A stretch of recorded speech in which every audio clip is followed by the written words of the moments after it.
and welcome back to Her Purpose. Women, faith, family, and real estate is what we talk about here. And today we're going to be talking about Ruthie. So she had a big thing happen this week that has taken a lot of energy, and she walked away from $60,000 in potential commission. And so I know it's been taking a lot. You're feeling a lot of peace now, Ruthie. So why don't you fill us in? Yeah, and I want to start by saying that this couple, I don't have any ill will about this couple. I don't necessarily dislike this couple. The communication was just not where I was going to be able to help them anymore. So the short version of the story is that 8 months ago, I met them, and Aiken is a really cool town. We got a ton of horses here, and we've got horse property, and some of them are expensive. So when they came to me, they were living in one of these horse communities, but something has happened there that they're not happy with, and they're like, you know what, we want to get out of here. So they're in a fabulous financial situation. They have a home in up north is all I'll say. I'm not sure where, that they usually live in the summertime. And then they come down here for the wintertime. That's also pretty common with people who have horses. So they're only here half of a year, but they were going to keep the house up north. They were going to keep the house in the neighborhood they're in now, but they still had a $1.5 million cash budget for buying a different house. So after we bought the house and they got it the way they wanted it, they were going to sell the house that they're in now. So that would be another $1 million house. So $2.5 million potentially of sales. So around $60,000 in commission. And most people make it a year, we know statistically in this business. Right. And the other thing is that God did turn this around, and he held up a mirror to my face after I really sat down and started thinking about it and praying about it. And I was like, oh, this is good. So here we are. So we worked together for 8 months. So it was truly probably hundreds of hours worth of work. We had the $60,000 of potential commission. I went on 2 vacations during those 8 months, and there were properties they wanted to see. So I paid another agent to show those properties. And I think I haven't actually added up, but it was probably around $500 that I paid that agent over those two vacations. They had very specific needs and wants, and that's one of the reasons it took us so much time to find the house. It's not that there weren't things available; it's where they wanted to be and I love that about them. We could go to a property and they could immediately say yes or no, and it was no for a long time, or we could see something come on the market and we'd all get excited because we're like, oh, look at the land, oh, look at that house, oh, look at that barn, and there's an arena. And then we look at where it was, and it was not where they wanted to be. And so I appreciated that about them, that they were very specific about these things. So we found a house, it's in the right place, it's the right price, it's a great house. They're going to do some renovations on it. They are both meticulous people and just detail oriented. But what happened was that every time the husband in particular asked a question, I answered it. There were 3 more questions, and I'd answer them. And there were more questions, and I'd answer them. And we never had any kind of movement forward. We just got mired down and stuck in this place of swirling questions. I felt like if I had in my brain, I can see a picture of us just stuck in this mud and all these questions swirling around us and nothing happening. We were just stuck, and they were frustrated, and the seller was frustrated. And thank goodness the agent that I was under the contract with, thankfully, she is fabulous. And so we were kind of counseling each other because it's a lot. But it got in the middle, and it really kind of came to a head over the weekend where I felt strongly that they had the information they needed to continue with the contract. They did not. And I made a call to a couple of people that they felt like I shouldn't have made the call to. I still defend that. You will never make me think that I did the wrong thing by calling the head of the HOA or the head of the HOA's design review board or the contractor, because that's just what we do as agents. We find all the information we can. But he was incensed that I did that. And then they wanted to go and see the house on a Sunday morning, and I said, I don't do Sunday mornings And they already know this. They already know this. I've said it many times. And I said, we go to church on Sunday mornings. And he goes, so after all these things, you're going to tell me you can't go on a Sunday morning. So now we just have to find a different time. And I said, yes. Absolutely. Yes. And so, and he said a couple of other things, but pushing my boundaries that way, after talking with the people I talked to and understanding that we did have what we needed, but then him continuing to tell me how he just didn't, I thought, you know what? I'm not going to do this anymore. This is, my husband and I had an argument. It probably did come from that. Our anniversary was this past Friday. I talked to them up to 6 Happy o'clock. anniversary. Thank you. How 33 many years. 33 years. 33 years. My husband listens to all of these, and I'm not sure how he's put up with me that long. But to be fair, honey, there have been moments I've wondered the same. So, but we're here. We're here. That's the cool thing. We're here. And I don't think we're going to go anywhere. So another 33 to come. But I talked with them. We had plans to go to dinner, and thankfully I made those dinner reservations for like 7:15. And I talked to them up to 6 o'clock. And I actually did enjoy the dinner. I after we got off the phone and I said, I can't talk to y'all anymore. I've got to go get ready for dinner. We had a great dinner. David questioned it though. He was like, I felt like you just weren't there. I felt like you really didn't enjoy the dinner as much. And did I? I think I did, but maybe David has a tendency to be very insightful of me. And so I have had to think about that. And I'm like, you know what? I probably was a little bit more distracted than I normally would be if everything were just fine and dandy.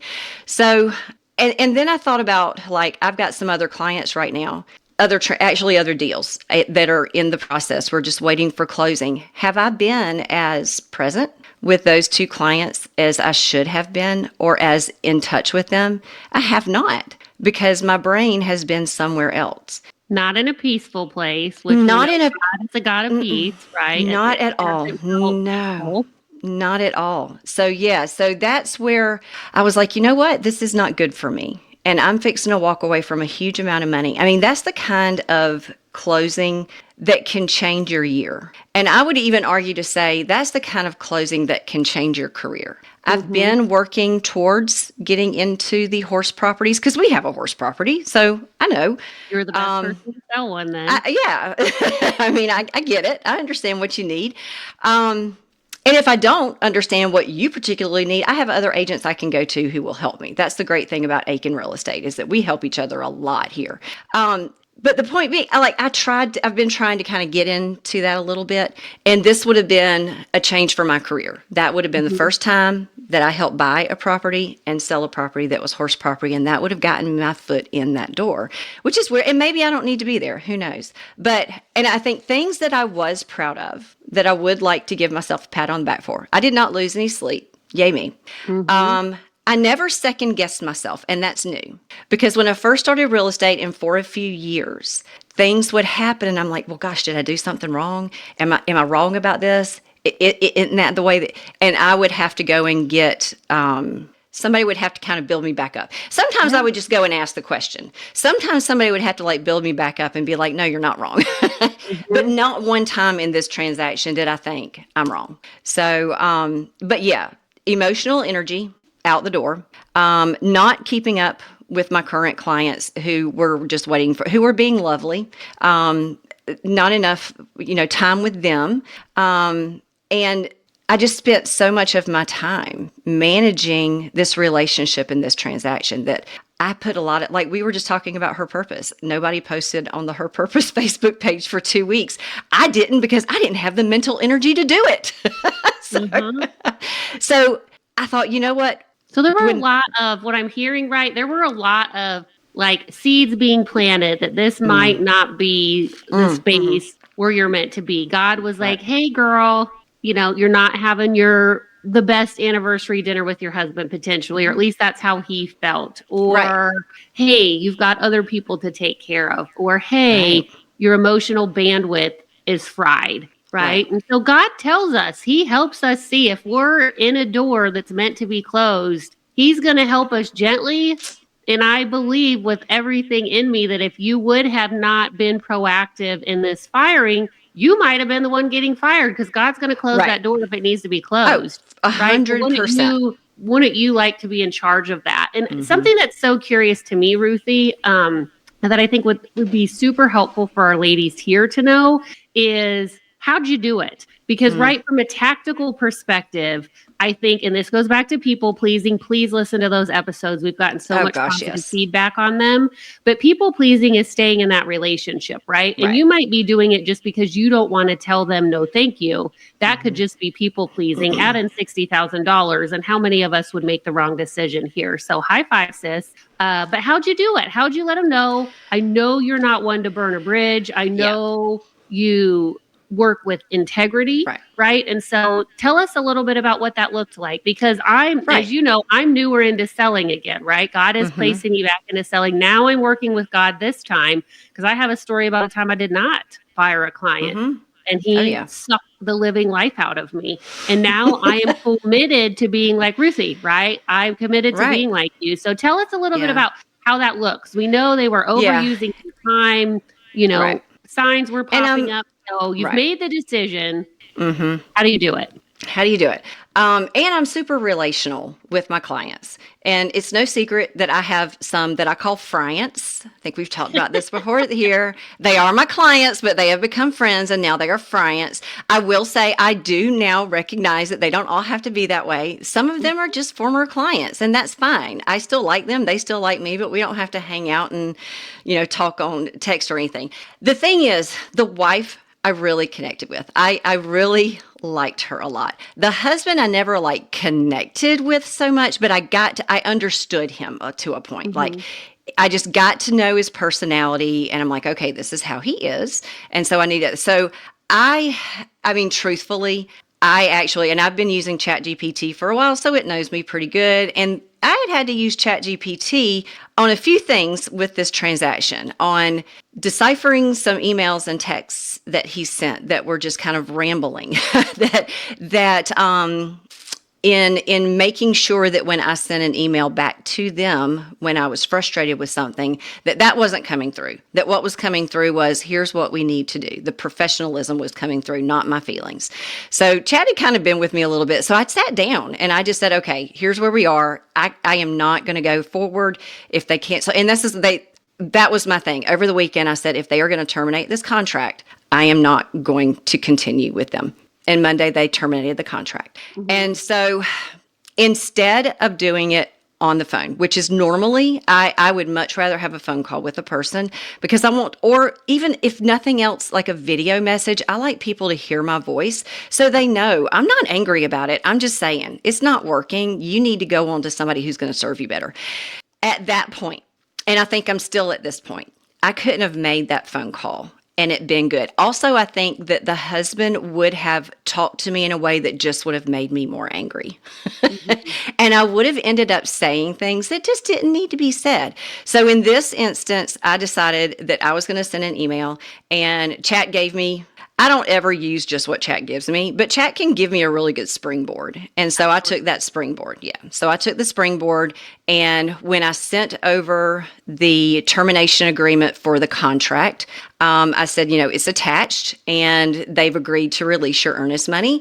And I've already sent this over to the attorney's office. That's who was holding the earnest money. You may call them tomorrow to ask them, or to tell them how you want that check back.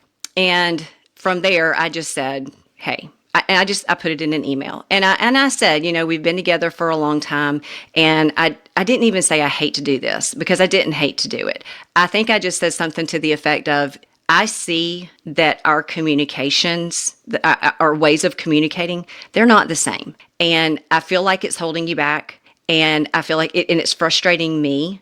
And I think you need to move forward with a new agent, because you're going to be served better with somebody who has who can communicate with you in a way that's going to serve you better than what I'm doing. And so that was kind of, it was said better than that, but that was pretty much it. I sent it. I never heard anything from them.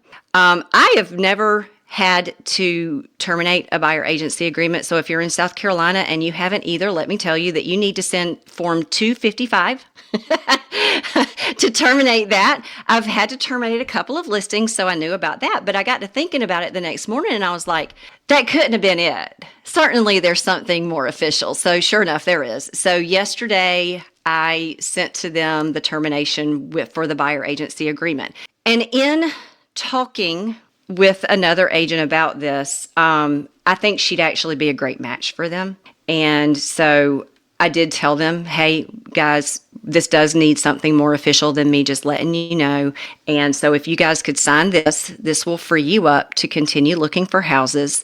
And I actually ended up talking to an agent yesterday. I think you guys would be a really good match. And here's her name, so you can look her up and kind of see what you think. She owns horse property. She moved here for the horse community, so she's well versed. And I said, I will make an introduction to you guys after we have this part finished. I didn't hear from them. So I'm going to make that introduction. Now, I've been completely upfront with this agent about this situation. So she knows 100% what she's getting into. But I just did it short and sweet. And on this one, I did it with an email. And I think that's okay. I think it's better to understand, because God, I think it's such a fun journey for me, at least, to think about how God's created me specifically. Mm-hmm. I used to be super spicy. I am way less spicy now, but I also know that there is a point of no return with me, and I don't need to get there in a professional setting. Well, I don't really need to get there ever. Shouldn't really need to get there ever anywhere in my life. But, right, and I think that's okay. And I think then you can just say exactly what you want to say. Yeah. And if they had asked for a follow-up phone call, I'm sure you would have honored that. But 100%. I think that was great. And I think, use ChatGPT, because an email like that could have probably taken you an hour to write instead of 10 minutes with a little bit of help, right? And truthfully, I would have had a hard time not putting in some sentences that basically said, I'm right and you're wrong.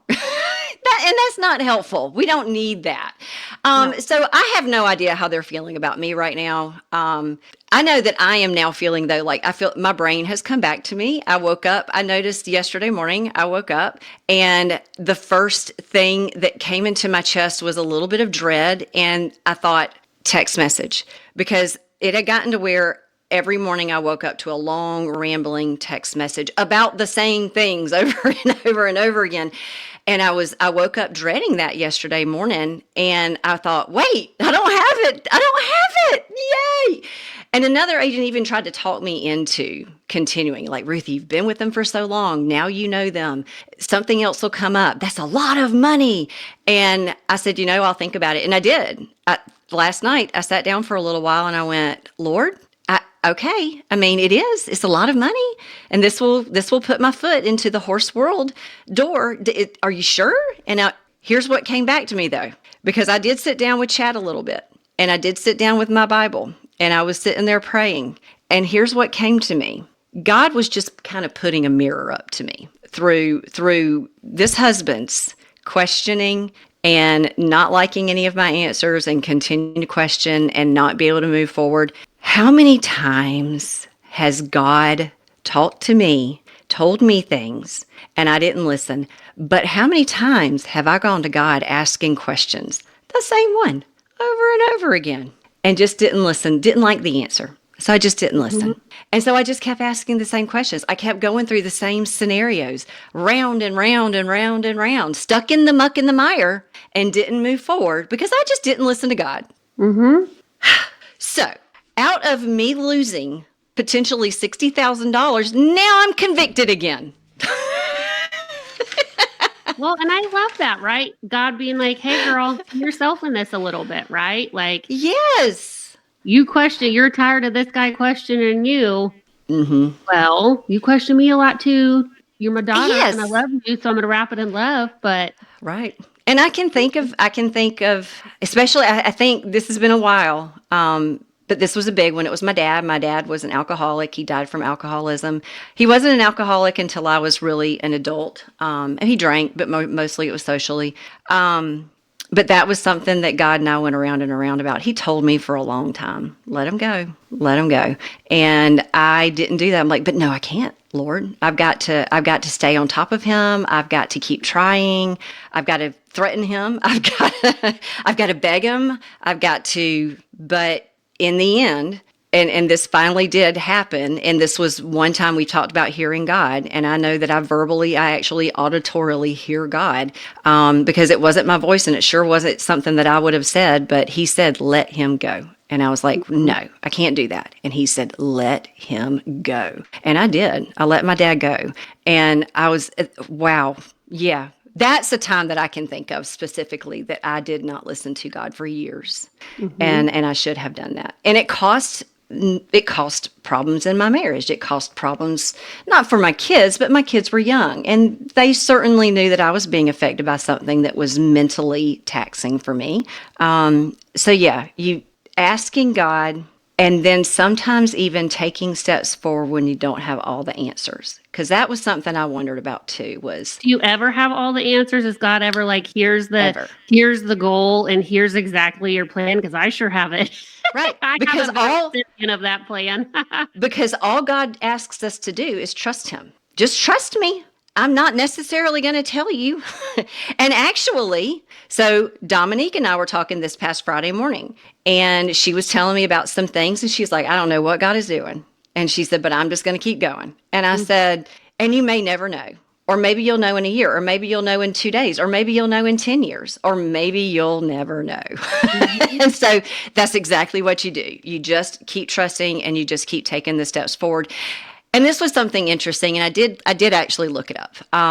If y'all haven't found the AI called Manus, it's really neat. You can ask it to do all kinds of research for you, and it pulls from everywhere. But this kind of came into, as I was thinking about God and how this is really a mirror of sometimes me and God and our relationship, and me not doing what God says to do, or not doing what he says to do, but just not taking the answer.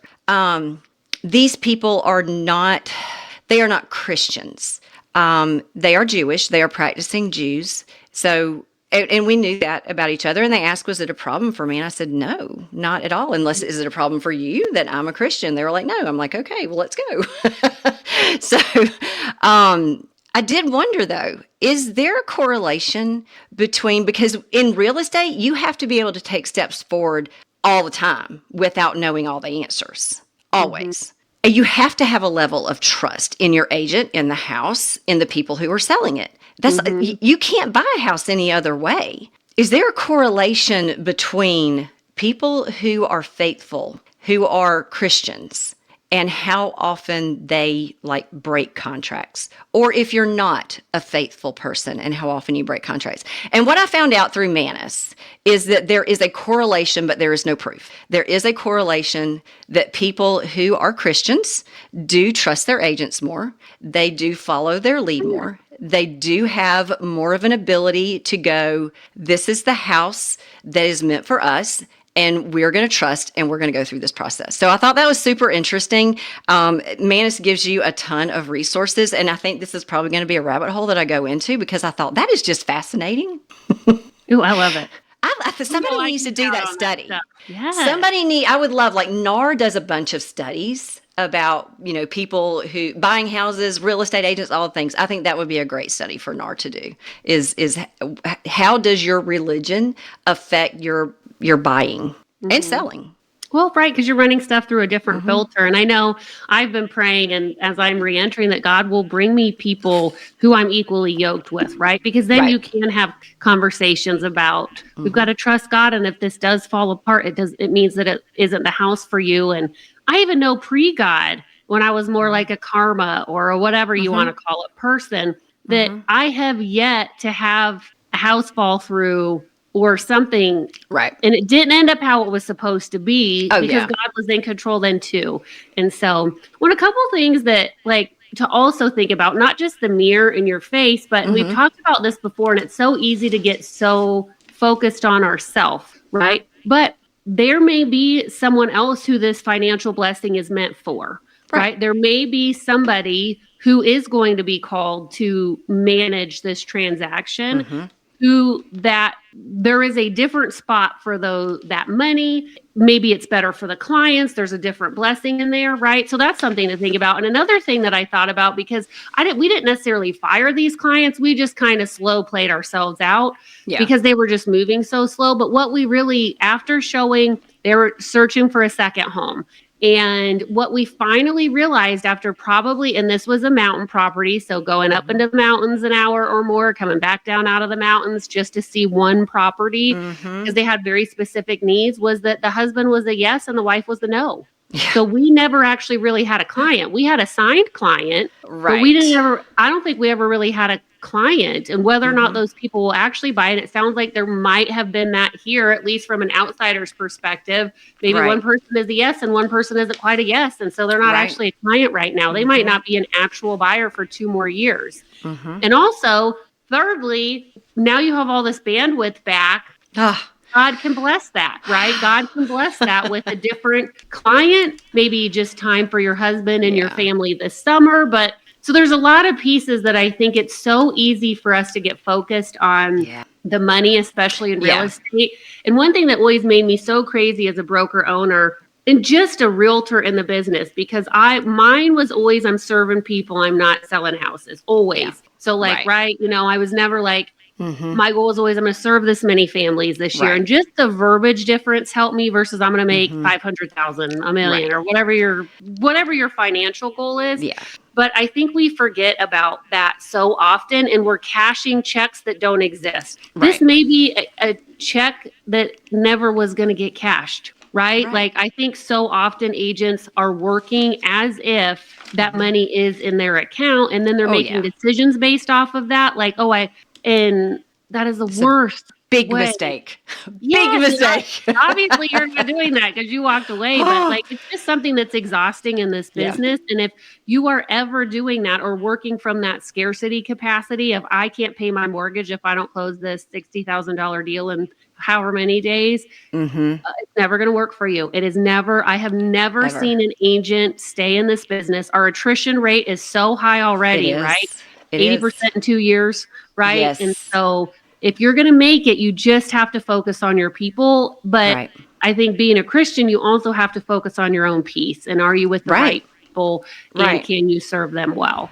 And the other statistic that I just keep hearing over and over again is how many agents only sell like one house a year. And I'm like, there's just no way I would do that. But I did want to say, one thing we've talked about in our podcast before is how we both pray that God will bring the people to us that he wants us to serve. Absolutely. And the agents as well. And I've added that one to my prayer. And so, and I prayed about them, God, if you want me to as soon as I met them, like, God, if you want me to be with them, let me know. If not, let me know. Nothing ever really happened that made me go, no. So I continued on, and I figure if he needs to tell me something along the way, he will. But I love to look at things like this that are like big failures. And those of y'all that can't see me, I'm using quotation marks when I say big failures, because I have found out I'm not money motivated. My husband is laughing right now. But let's think about this. I became a special ed teacher out of college. Anybody who goes into the teaching industry, you are not money motivated. You are in it because you want to help somebody do something. You want to make somebody's life better. You want to make a difference, which is the same thing with real estate. How many times is that's what we say? I want to make a difference to somebody. I want to help somebody. And it is. And I think that's probably the medium level agent that I like to say that I am. That's why it's not so much. It is a lot of, I don't want to do that kind of volume because I like to do the things like take naps and read books and ride my horses and hang out with my husband and go to the beach. But it also is, I don't care if I make that much money. I'm okay if I don't make that much money. But I love to look at these. I kind of started with the big failure thing. After a big failure, quote unquote, but what was the good stuff that happened? The other agent on the other side, she has a team. And to be honest, she is known to be spicy. And we've had a transaction before, and it was a whole different story. It was a much different price level, very different people. It wasn't horse property. And it was fine. And I experienced some of her spiciness. This time, when I experienced her spiciness, I made it into a humorous situation. And that changed everything in our relationship. I love her so much. Not that I didn't like her before, but now, like, I love her. You should see the text message thread between her and her team members and me after we terminated that contract. The accolades, the love, the the compliments we paid to each other. It's beautiful. It's just beautiful. I took some of it and I saved it and I put it in my notes app. And I said, I want to always remember that she said that about me. It was so sweet. I learned about horse property. I got to see a ton of really well done horse property. I've got to see a ton of not very well done horse property. And I think I've just learned more about myself. I learned more about, was there a point in this transaction that I should have said, wait a minute, it should have been a red flag for me and I missed it? And I would say yes. There were a couple of points in our relationship months and months ago that I probably should have seen those instances as red flags. And I should have listened to them then, but I didn't. So, here we are. And I learned my lessons the hard way. Don't we all sometimes? Well, Yes. Thank you for sharing. I think this will be super encouraging. So ladies on here, just make sure you're always staying close to God and listening to those God winks, or when God is maybe suggesting that a client isn't the best fit for you. And remember, it's not all about us. Yeah. It's about, well, number one, it's about God, but also it's about the other people, our clients, other people that may receive a blessing, because right when a door shuts for us, it usually opens for somebody else. So That's right. let me pray us out today. Dear God, thank you so much for this time together. We're so excited to get connected to the women that are listening to this podcast. We're so excited to see what you will do with this community. And Lord, we lift every woman up here that is listening to you, Lord. We pray that their prayers that they are praying be answered. We pray that you light their footsteps in their next path. And specifically, Lord, if we've got listeners on here who are in this hard spot, who maybe potentially need to refer a client out or terminate a relationship, Lord, that you would help them do that and bless that decision, Lord, with your provision. We love you and we thank you for this time. In your mighty name we pray. Amen. Amen. And please Please. follow, subscribe, share, leave a review. The reviews give us so much life. Leave a review. That would be our favorite. Yes, that would be awesome. All right. See you next time. All right. Bye, ladies. Bye.